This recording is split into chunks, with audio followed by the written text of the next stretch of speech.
Olá, um bom dia, boa tarde ou boa noite para você que me assiste. Meu nome é Bruno Françoso, tenho 19 anos, esse é o Agulha Quebrada e, quando eu era mais jovem, nunca precisei da ajuda de ninguém. No dia 6 de agosto de 1965, há 55 anos, os Beatles lançavam o seu quinto álbum de estúdio e o último da sua primeira fase. Estou falando do Help, que veio acompanhado de um filme lançado uma semana antes. Nesse disco, por mais sutil que seja, a banda já começava a mostrar uma maturidade musical, tratando de temas mais pessoais nas suas letras e uma complexidade musical maior em algumas músicas. Eu gostaria de dedicar esse vídeo a dois amigos meus, Eduardo Echart e Lucas Massing, em homenagem aos bons tempos que ficávamos horas durante as aulas do colégio tentando decidir qual Beatle, qual música e qual álbum era o melhor. Sem mais delongas, vamos lá. Sei que eles não precisam disso, mas é sempre bom lembrar. Os Beatles são formados por John Lennon, Paul McCartney, George Harrison e Ringo Starr. Acho que um bom ponto de partida para começar a falar sobre o disco seja a partir do dia 28 de agosto de 1964, quando os Beatles, no Hotel Delmonico, em Nova York, se encontraram pela primeira vez com o Bob Dylan. E nesse mesmo dia, Dylan apresentou a maconha ao Fab Four. Esse encontro foi de extrema importância para os dois lados, mas como o foco aqui são os Beatles, eu ficarei com eles. Mas de todos os membros da banda, o que mais sofreu impacto com o primeiro encontro com o Dylan foi o John Lennon. Em seu primeiro livro, In His Own Right, John revela um lado muito pessoal seu, mostrando suas angústias e uma consciência de mundo muito grande. Mas para suas letras pop havia ainda uma grande divisão entre a música e o seu lado pessoal. Até que o jornalista Kenneth Alsop, ao entrevistar Lennon, disse que não precisava ter essa divisão e o aconselhou a mostrar um lado mais pessoal seu nas letras. Então, juntando esse conselho e a música de Bob Dylan, o primeiro resultado desse lado mais pessoal aparece no quarto disco da banda, o Beatles for Sale, lançado em dezembro de 1964 na faixa de John, I Am a Loser. Esse disco, o Beatles for Sale, é considerado por muitos, mas não por mim, como o álbum mais fraco do grupo, por ser considerado um retrocesso em relação ao seu disco anterior, o Hard Day's Night, que só possuía músicas escritas por Lennon e McCartney, diferente desse que tinha alguns covers. Mas mesmo com o disco lançado, a banda tinha shows para fazer, entrevistas para dar, músicas para criar nos estúdios Abbey Road, além de um novo filme para gravar que recebeu inicialmente o título de Eight Arms to Hold You, mas também pensaram em chamar de Beatles 2 até finalmente decidirem pelo título Help. Um parênteses para falar do filme, da mesma forma que o Elvis gravava um filme e lançava junto uma trilha sonora com as músicas do longa, os Beatles também fizeram isso. O primeiro foi o Hard Day's Night, de 1964, mas nem todas as canções que estão no álbum estão no filme e vice-versa. E a mesma coisa aconteceria com o filme Help, que teve o disco Help, mas apenas 7 músicas do álbum aparecem no longa. Diferente da empolgação que a banda teve ao gravar o primeiro filme deles, o Hard Day's Night, nesse aqui eles estavam completamente desinteressados. Não que eles se lembrassem das gravações que ocorreram no primeiro semestre de 1965 em diversos países por conta do uso exagerado da maconha. Às vezes eles ficavam tão chapados que nem se lembravam das falas, e exemplo disso é que eles só podiam gravar pelo período da manhã, pelo fato deles fumarem maconha até no café ao acordar, que se gravassem no período da tarde, a banda estava tão aérea que seria impossível realizar qualquer take. O único Beatle que aproveitou a gravação foi Ringo Starr, que por causa do seu destaque no filme anterior, nesse ganhou o papel principal. Numa pesquisa feita na época, indicava que quando o Ringo aparecia na tela de cinema, ele era o Beatle mais aplaudido. E outra razão pela falta de interesse dos outros membros da banda é que gravar um filme já não era mais novidade. Mas por mais fraco que seja o Help em comparação ao seu antecessor, o Hard Day's Night, ele possui um contexto muito interessante. enquanto no primeiro mostra o conflito de gerações entre o avô de Paul McCartney, que tenta sabotar a banda, e em Help mostra o primeiro contato dos hippies com a cultura indiana, mesmo que de uma maneira muito sutil e até um pouco xenófoba. Por mais caóticas que tenham sido as gravações do filme, elas tiveram um fim, mas digo com toda certeza que se não fossem as 7 músicas dos Beatles que aparecem no filme, ou as cenas cômicas de Ringo, ele não teria tido a menor graça. Então, como eles tinham 7 canções do filme, eles precisavam de mais 7 para fechar um disco. Todo o material que aparece no álbum Help foi gravado entre o período de 15 de fevereiro a 17 de junho de 1965, contando com as músicas do filme. Isso entre uma rotina de compromissos infinitos. Brian Epstein, o empresário dos Beatles, fazia exatamente a mesma coisa que o empresário do Elvis, o coronel Tom Parker, de manter a agenda do seu artista completamente cheia. No início do vídeo eu comentei sobre a faixa de John, I Am a Loser, e que pelo título dela você deve já perceber que ela não é uma música feliz. E talvez você também esteja se perguntando o motivo dessa infelicidade. Poxa, os Beatles eram a maior banda do mundo na época e a banda mais influente da época e mais influente de toda a história da música. Tudo que eles tocavam virava ouro. Eles gravaram um filme de grande sucesso em 1964 e um não tão bom assim em 1965, mas isso não é motivo de tristeza. Todos os seus álbuns vendiam milhões ao redor do mundo, sempre atingindo o primeiro lugar, da mesma forma que os seus singles. Todos queriam ser os Beatles. O que mais John Lennon poderia querer? Todos eles moravam em bairros extremamente ricos em Londres, muito diferente dos humildes de Liverpool. Eram os rapazes mais desejados pelas garotas, sendo que apenas 2 deles eram casados, no caso John e Ringo, e esse último se casou apenas alguns dias antes de começarem a gravar o filme Help. Além de que no dia 15 de agosto eles fizeram o maior show da vida deles, ou melhor, o maior show da história, no Shea Stadium, que teve a lotação de 55 mil pessoas, um recorde para a época, que só foi superado anos depois pelo Led Zeppelin em 1973. Alguns dias depois, no dia 27, eles conheceram o ídolo deles, o Elvis Presley, em sua mansão em Los Angeles.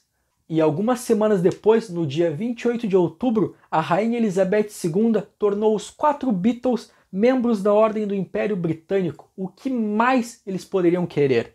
A resposta para essa pergunta é ao mesmo tempo simples e complexa. A solidão da fama, de chegar até o topo. Lennon, McCartney e Harrison, antes do sucesso, diziam que tinham o desejo de atingir o topo mais alto de todos, e eles chegaram lá e nem 30 anos tinham. O que seria depois? O que eles iriam conquistar depois, já que já tinham todo o mundo? E essa dúvida, essa agonia de se perceber no mundo está presente nesse disco, como nas faixas Help e Yesterday, mas eu falarei sobre elas mais para frente. Por mais que esse álbum faça parte da fase inicial da banda, que são aquelas músicas mais românticas, mais simples, sem tanta complexidade, ou como eu chamo de fase yeah yeah, por causa do She Loves You, yeah, yeah, yeah, há um grande amadurecimento nesse álbum. Um amadurecimento que pode passar desapercebido se alguém apenas ouvir uma canção, passar para a próxima e depois para a seguinte, até o disco acabar. Mas ao se olhar com cuidado, ou melhor, ao se ouvir com cuidado e atenção, há uma grande evolução em relação aos álbuns anteriores para esse. Além de uma forte influência de Dylan em John Lennon, não por causa da maconha, mas sim por causa das letras, como já foi demonstrado na faixa I Am a Loser. O filme Help foi lançado no dia 31 de julho e o disco de mesmo nome uma semana depois, se tornando, obviamente, mais um grande sucesso da banda, encerrando, mesmo que eles não soubessem disso na época, a sua fase inicial. A capa do disco mostra os 4 membros da banda formando a palavra Help. E na parte de trás tem uma foto de cada um deles, além do nome das músicas. O disco é composto por 14 músicas, sendo 7 em cada lado do vinil, sendo que o lado A abrange as músicas que aparecem no filme. Help! A primeira faixa do disco e um dos maiores sucessos da banda foi composta por John Lennon. A música foi composta sob medida depois do título do filme ter sido decidido. Como eu disse antes, o filme teve vários títulos provisórios, como Eight Arms to Hold You, Beatles 2 e, por fim, foi escolhido o nome Help. John compôs a música em sua casa em Kenwood, mas teve alguma ajuda de Paul para finalizá-la. Por mais que John tenha escrito anteriormente I Am a Loser, ele considera Help a primeira música verdadeiramente pessoal que ele fez.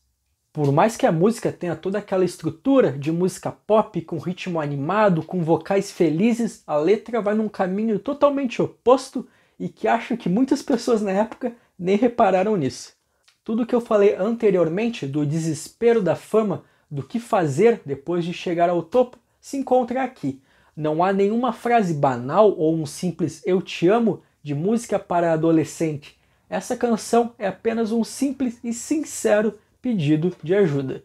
John canta que quando era mais jovem nunca precisou da ajuda de ninguém, mas aquele tempo foi embora e ele mudou o seu pensamento, abrindo novas portas. Essa parte de falar da juventude pode ter sido inspirada na música de Dylan My Back Pages, que aparece no seu quarto álbum de estúdio, e a parte das portas, de abrir portas, pode ter sido inspirado no livro As Portas da Percepção e ao uso de drogas. Não se tem uma data muito certa sobre quando Lennon usou LSD pela primeira vez. Alguns dizem que foi durante o período de gravações do filme Help e outros dizem que foi depois.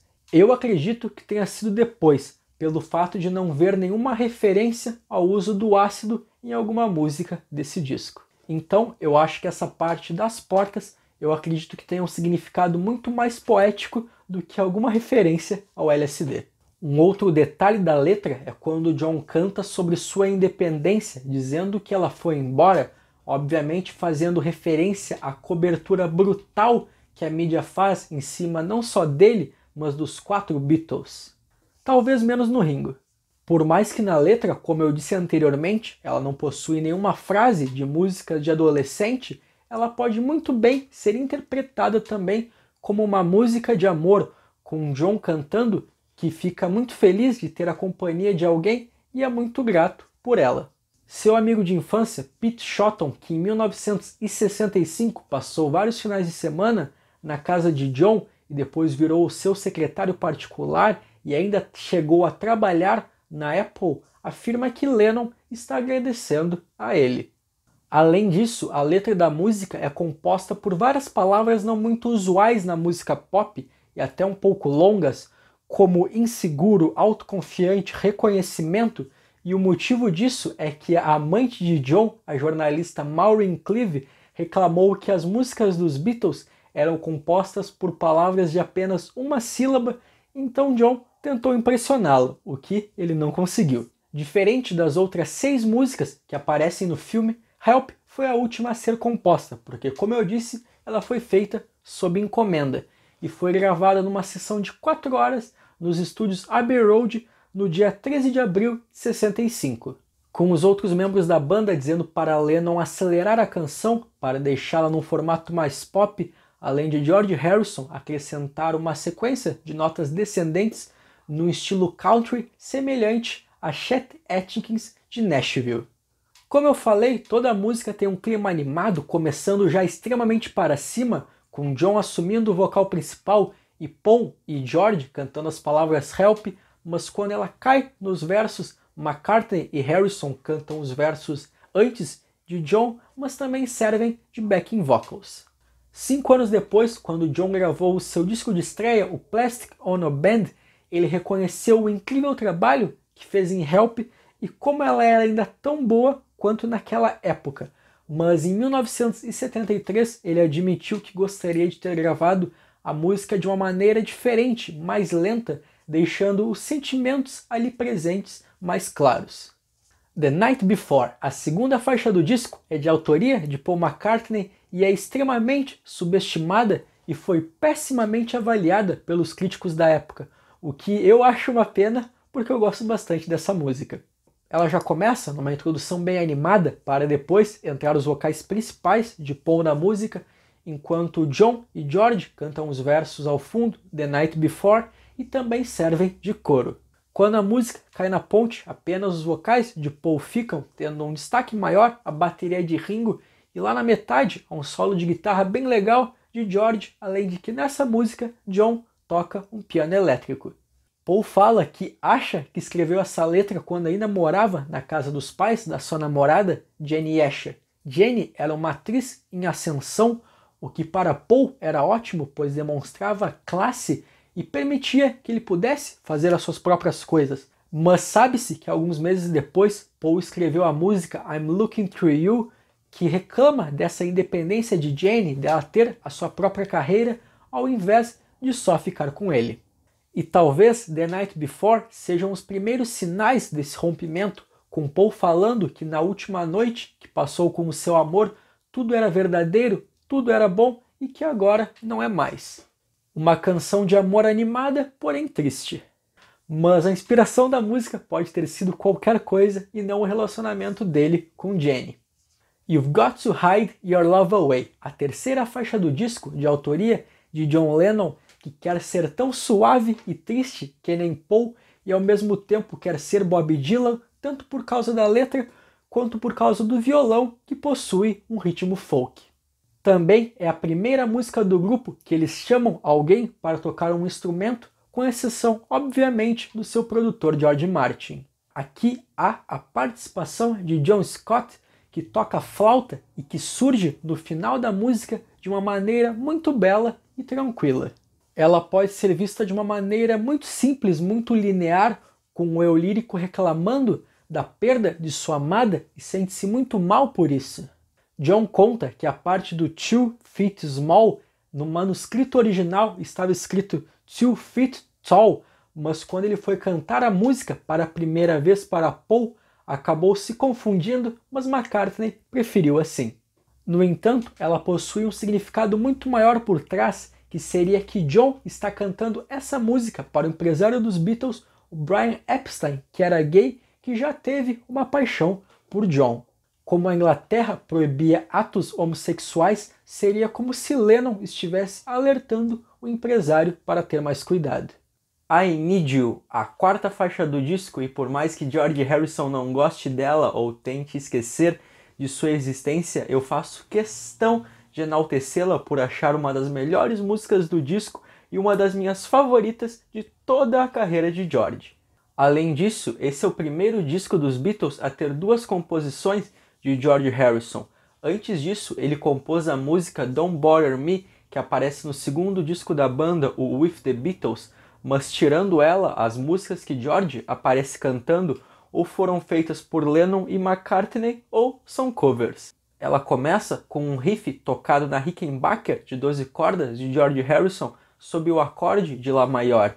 Quando ela cai na ponte ou na segunda estrofe, a música ganha mais alguns acordes, ficando mais melancólica, e é legal reparar nessa parte o coro ao fundo, formado por John e por Paul, e que é bem bonito de se ouvir. A letra da música é exatamente o que o título fala, com George dizendo que sente falta do seu amor. Dizem que ele escreveu a letra quando estava nas Bahamas e sentia saudade da sua namorada Pattie Boyd, que ele conheceu durante as gravações do filme A Hard Day's Night e que se casaram em 1966. Mas a letra também traz um lado um pouco sombrio quando George canta que o seu amor não precisa mais dele e por isso ele não consegue mais seguir em frente. Eu acho belíssima a interpretação de George para essa música, passando um sentimento de inocência e até um pouco de timidez e também um sentimento de ter medo de ser deixado pelo seu amor. Another Girl, a quinta faixa do disco, é de autoria de Paul McCartney, e da mesma forma que The Night Before não foi muito bem vista pelos críticos, essa aqui também não foi. E da mesma forma eu também gosto bastante dela. Ela tem um estilo bem rockabilly, bem animada, com George e John cantando junto de Paul em algumas partes, além de uma guitarra ao fundo que fica fazendo algumas frases. Paul escreveu a letra quando estava de férias na Tunísia e ela possui um duplo sentido. Talvez dizendo que o eu lírico tem outra garota, ou também dizendo que a sua garota não é mais a mesma. E da mesma forma que acontece com The Night Before, Another Girl pode ser direcionada a Jane. You Are Going to Lose That Girl, a sexta faixa do disco, de autoria de John Lennon, e que fala para alguém, talvez para algum amigo seu, que caso ele não trate bem a sua garota, Lennon irá roubá-la dele e tratá-la com muito carinho. Além de que essa música pode ser talvez uma continuação da faixa She Loves You, onde fala que alguém trata muito mal o seu amor, mas lá só tem uma pequena menção de que talvez ela será roubada por um terceiro. A música tem todo um clima bem animado, com John fazendo vários falsetes, com George e Paul cantando junto, e falando em George, lá pela metade da música ele faz um solo de guitarra bem legal. Ticket to Ride, a sétima faixa do disco, a que encerra o lado A, é de autoria de John Lennon e uma das músicas mais importantes de toda a carreira dos Beatles. Essa música tem várias interpretações. A mais simples e óbvia é que o eu lírico está triste pelo fato do seu amor estar indo embora, mas morar com ele estava deixando-a deprimida. Outra interpretação que é muito legal e a que eu acho mais engraçada tem a ver com o período que os Beatles tocaram no bairro de prostituição em Hamburgo, na Alemanha. Lá, os médicos tinham que examinar as garotas de programa para ver se elas não tinham nenhuma doença sexualmente transmissível e, caso estivessem limpas, eles emitiam um atestado de saúde. Lennon chamava esses atestados de bilhetes para montar, ou Ticket to Ride. E outra interpretação é que Paul tinha um primo que possuía um bar na cidade de Ryde, na ilha de White.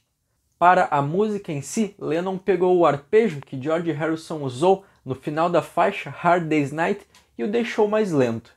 Outra inovação foram os testes que fizeram na bateria, com McCartney dizendo como gostaria que Ringo tocasse para depois ele assumir, além das viradas que Starr faz ao longo da música, Lennon considerou bem pesadas para a época.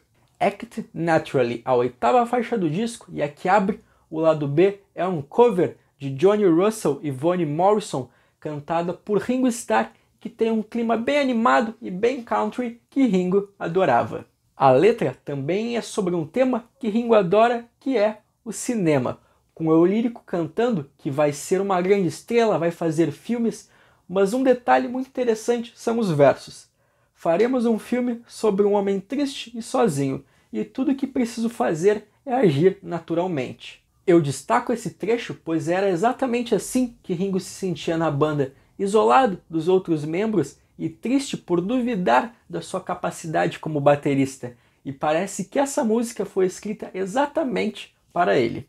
It's Only Love, a nona faixa do disco, é de autoria de Lennon, sendo a faixa mais curta de todo o álbum e uma música que ele não gosta muito e diz que gostaria de tê-la escrito e gravado melhor. Tanto que ele considerou dar essa música para outro artista, mas como precisavam de material para fechar o álbum, acabaram usando-a. A letra dela, que eu acredito que Lennon a escreveu muito chapado por conta dos versos iniciais, que ele canta que fica muito alto, que pode ser tanto chapado quanto animado. Mas em resumo, fala apenas sobre um casal que passa por várias brigas, mas no fim tudo é amor. E vale ressaltar o sotaque escocês que John fala quando canta a palavra bright. E o Like Me Too Much, a décima faixa do disco, é de autoria de George Harrison e mais uma que ele faz questão de esquecer e mais uma que eu acho uma pena. Ela começa com uma introdução de piano naquele estilo bem de música de bar que segue acompanhando toda a música que tem um clima bem animado. Diferente da triste I Need You, aqui George está feliz, está confiante, dizendo que caso o seu amor, a Patty, vá embora, ele irá trazê-la de volta. No entanto, vale ressaltar tanto o título quanto o refrão, quando George é até um pouco cruel, dizendo que o seu amor nunca irá o deixar pelo fato dela gostar muito dele e ele só gostar dela. Tell Me What You See, a 11ª faixa do disco, é de autoria de Paul McCartney, mas ele teve uma ajudinha de John. A letra dela é até um pouco boba, um pouco infantil, com o eu lírico perguntando para alguém o que ele vê quando olha em seus olhos e a resposta sou eu. Mas a história não se desenvolve e fica apenas aí, poderia muito bem ser uma música de amor para Jenny, com Paul cantando que ela precisa apenas confiar nele, por mais que tenha algumas nuvens negras. I've Just Seen a Face, a 12ª faixa do disco, é mais uma de autoria de Paul, sendo uma música incrível e a minha favorita do álbum. Ele escreveu a música na sala de piano dos pais de Jenny Asher e gostou bastante do resultado. Ela tem uma batida de skiffle misturando um pouco de country, além de uma incrível introdução de violão. Paul tocava essa música para sua tia Jim, que gostava bastante, tanto que ele chamou de tema de tia Jim antes de botar a letra.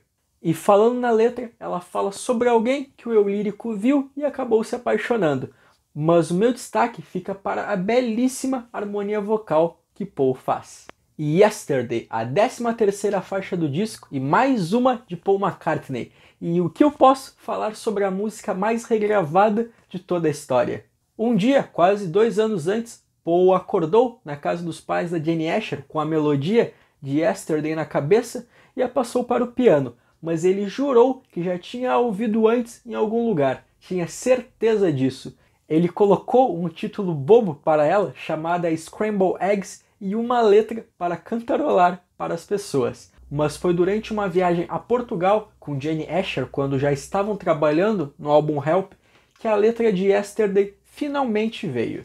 Lennon sempre gostou muito da música, sempre a achou muito bonita, mas a letra lhe incomodava um pouco pelas várias situações que ela colocava com perguntas que nunca eram respondidas. Quando Paul levou a música ao estúdio, nenhum dos membros da banda conseguiu sugerir algo para acrescentar a ela. Para todos estava perfeito, era melhor deixar Paul cantando apenas com o violão. George Martin sugeriu que fosse usado um quarteto de cordas, mas Paul torceu o nariz. Ele ainda se via naquela posição de roqueiro e não gostava de nada que soasse muito clássico ou até um pouco sofisticado demais. Achava que colocar violinos iria fazer a música soar muito sentimentaloide, como a orquestra de Mantovani. Mas no fim, Paul aceitou e pediu para que George Martin que o quarteto de cordas não usasse nada de vibratos, pois lhe lembrava muito música cigana. E o resultado aparece na belíssima versão do disco. Era algo inédito na música pop, uma banda de rock como eles tendo dezenas de fãs adolescentes, com os seus pais odiando esses cabeludos, mas Yesterday era algo que esses pais poderiam gostar. A letra fala sobre como o passado era melhor, ou melhor, o ontem, e o agora, o eu lírico, passa por todo tipo de problema. A letra traz várias perguntas sem respostas, como Lennon comentou, com Paul perguntando por que alguém teve que ir embora, ou por que ela teve que ir embora. Será que ele estava se referindo à morte prematura da sua mãe quando ele era criança ou apenas mais uma briga com Jenny Asher? Não tem como saber, são muitas perguntas sem respostas, mas pegando o que eu falei de Help, que Lennon reclama da exposição da fama, McCartney também poderia estar falando do mesmo assunto, sentindo saudade dos bons tempos, quando as coisas ainda eram mais simples, quando se havia algo para lutar, algo para conquistar. Mas o que tinha de novo para ser buscado, já que eles tinham tudo? Dizzy Miss Lizzy, a 14ª e última faixa do disco, é cantada por John Lennon, sendo um cover de Larry Williams. Aqui temos uma versão extremamente agitada, bem elétrica, com Lennon arrasando nos vocais e na guitarra, além dos riffs incríveis de George Harrison. Uma música um pouco pesada no sentido elétrica para os padrões da época e que eu acho que ela encerra o álbum de uma maneira incrível. A letra fala do eu lírico que fica atordoado por conta da senhorita Lizzy e que tem vontade de se casar com ela. Conclusão: Help, o 5º disco dos Beatles, encerra a primeira fase deles, mas já demonstrando uma grande maturidade, além de tratar de temas bem pessoais nas letras, como na faixa título e na obra-prima Yesterday, além de tratar de temas não muito comuns na época, como You've Got to Hide Your Love Away e Ticket to Ride. E digo que esses temas podem até passar batidos por conta do clima mais animado que as músicas possuem, obviamente, com exceção de Yesterday. Mas é importante diferenciar as músicas de George e Paul que falam dos seus relacionamentos, pois elas podem ser vistas apenas como canções de amor, das canções que McCartney e Lennon de fato se abrem de uma maneira nunca antes vista. E eu digo, eu adorei fazer esse vídeo, é sempre muito bom falar de Beatles. Espero que quem tenha assistido ao vídeo até aqui tenha gostado e se interessado, e não se esqueça de se inscrever no canal, caso ainda não seja inscrito, e curtir o vídeo, caso tenha gostado, além de compartilhar com seus amigos que gostam de Beatles ou que gostam de música, para mais pessoas terem acesso a esse conteúdo, além de seguir o Insta do Agulha Quebrada, que eu vou deixar o link aqui na descrição. Até a próxima!